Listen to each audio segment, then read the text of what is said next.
इस बार चुनाव में पिछड़ों का इंकलाब होगा और 22 में बदलाव होके रहेगा।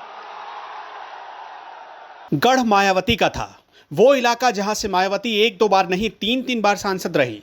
आज उसी इलाके में अखिलेश हो रहा था। मंच पर अखिलेश खास मेहमान थे और उनकी दाईं और बाईं तरफ बैठे थे मायावती के कभी दो खासम खास रहे रामचल राजभर और लालजी वर्मा।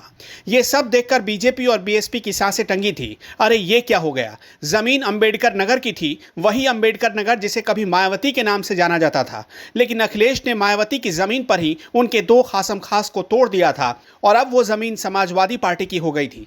मौका भावुक कर देने वाला था, क्योंकि बहुजन समाज पार्टी में पूरी जिंदगी खपा देने वाले दो बड़े नेताओं को बड़ी बेआबरू से पार्टी से बाहर किया गया। अखिलेश का हमेशा यही मानना रहा, सपा के साथ बड़ों का आशीर्वाद। इसका साक्षात सबूत भी दिख गया। रामचल राजभर और लालजी वर्मा दोनों अखिलेश के बगल में बैठे थे। मंच पर बोलते बोलते रामचल राजभर भावुक हो गए, कहने लगे, मैंने 38 साल बसपा मूवमेंट के लिए काम किया। राजभर ने इस दौरान किस्सा सुनाया। लोकसभा का चुनाव था, उस समय उनकी पत्नी लखनऊ में भर्ती थी। बेटा फोन पर फोन कर रहा था, वो लखनऊ नहीं जा पाए क्योंकि कैंडिडेट की जीत ज्यादा जरूरी थी। इसी दौरान उनकी पत्नी का निधन हो गया। रामचल राजभर ने आगे कहा कि कभी भी पार्टी से ऊपर उन्होंने परिवार को नहीं समझा, लेकिन फिर भी उन्हें अपमानित करके बसपा सुप्रीमो ने निकाल दिया। उन्होंने मायावती पर आरोप लगाया कि उनसे उनका पक्ष पूछे बगैर ही बसपा सुप्रीमो ने एक तरफा कार्रवाई कर ली।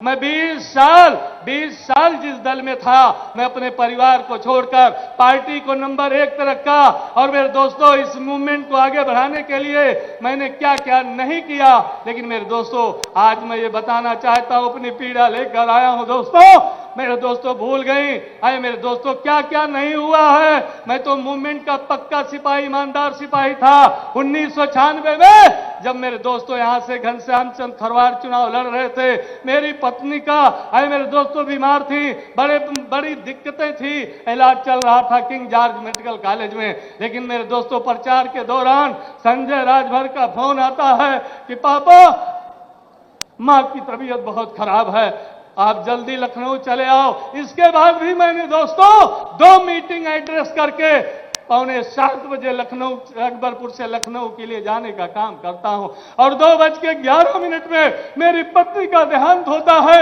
1.5 घंटे में पेपर कंप्लीट कराकर 8:30 बजे तक गांव लाकर और दफनाकर, एक दिन भी मैं अपनी पत्नी के दुख में घर नहीं बैठा।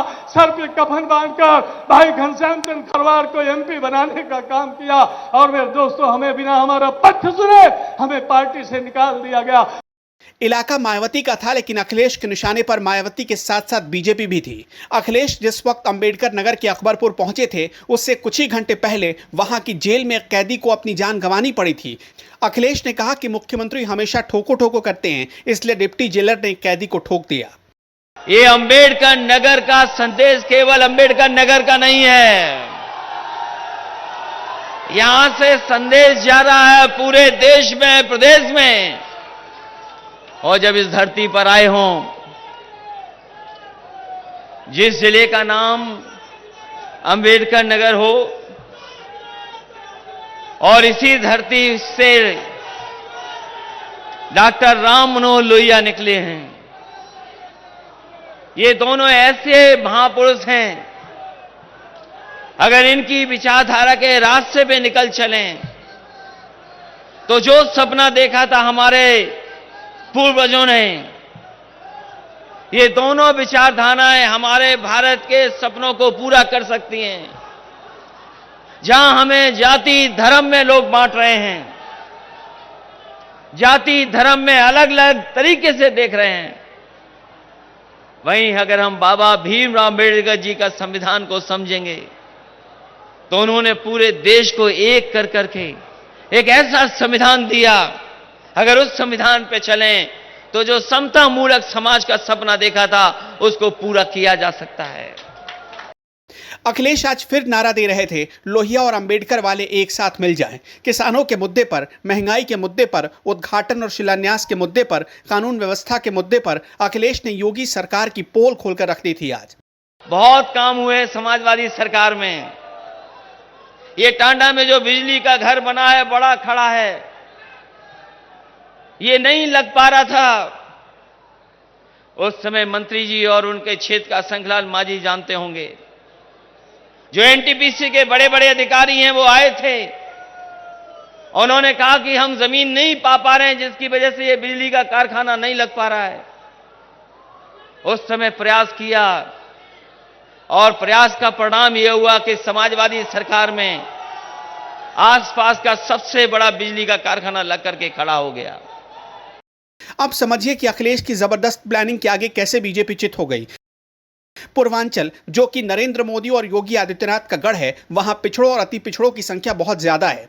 इनमें कुर्मी और राजभर समाज का सबसे अहम स्थान है। कुर्मी बिरादरी के लालजी वर्मा पिछड़ों के रसूखदार नेता हैं। रामचल राजभर भी पिछड़े जाति के बड़े कद वाले नेता माने जाते हैं। आज दोनों समाजवादी पार्टी में आ गए थे। ओम प्रकाश राजभर के समाजवादी पार्टी के साथ जोड़ने के बाद पिछड़े जाति के दो और बड़े नेताओं के आने से पूर्वांचल में समाजवादी पार्टी पहले से और ज्यादा मजबूत हो गई थी।